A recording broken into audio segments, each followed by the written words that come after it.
நீங்க ஒரு டயபெட்டிக் பேஷண்டா இருந்தீங்கன்னா, 5 மணிக்கு மேல நான் சொல்லப் போற இந்த 4 விஷயத்த ஃபாலோ பண்ணுங்க.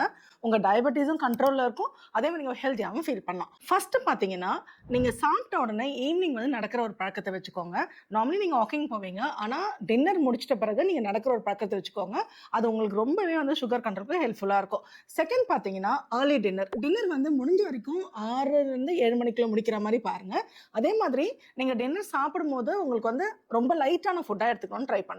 3வது பார்த்தீங்கன்னா, டின்னர்ல நீங்க நெறைய ஃபைபர் ரிச் ஃபுட் சேர்த்துக்கோங்க. அது வெஜிடபிள்ஸ் ஆகட்டும், இல்ல சாலட்ஸ் ஆகட்டும், இல்ல வந்து நட்ஸோ இல்ல ஏதாவது புரோட்டீன் ஃபுட்டோ சேர்த்துக்கிறீங்கன்னா, அது நெறைய சேர்த்துக்கோங்க. அது கூட ஃபைபர் நெறைய இருக்க மாரி பார்த்துக்கோங்க. ரொம்ப ஹெவியா சாப்பிடுறத அவாய்ட் பண்ணிக்கோங்க. 4வது பார்த்தீங்கன்னா, குட் ஸ்லீப். அதாவது நீங்க தூங்குறதுக்கு முன்னாடி ஒரு 3 மணி நேரத்துக்கு முன்னாடி உங்க டின்னர முடிச்சிடணும். அதே மாதிரி நீங்க வந்து நல்ல ப்ராப்பர் ஒரு ஸ்லீப்பிங் ரொட்டீனா ஃபாலோ பண்ணணும். இப்ப சப்போஸ் நீங்க வந்து ரெகுலரா 10:00 தூங்குறீங்க அப்படின்ற பட்சத்துல, அந்த 10:00ன்றது நீங்க வந்து ரொட்டீனா கன்சிஸ்டன்ட்டா ஃபாலோ பண்ணணும். அப்போ உங்களுக்கு வந்து ஒரு 7 ஹார்ஸ் டீப் ஸ்லீப் கிடைச்சதுன்னா, உங்களுக்கு சுகர் கண்ட்ரோலுக்கு அது ரொம்பவே ஹெல்ப்ஃபுல்லா இருக்கும். இந்த 4 விஷயத்த நீங்க ரெகுலரா ஃபாலோ பண்ணுங்க. இந்த மாதிரி டயபிட்டிஸ் பத்தின இன்ஃபர்மேஷனுக்கு நம்மளோட சேனல ஃபாலோ பண்ணிக்கோங்க. Thank you.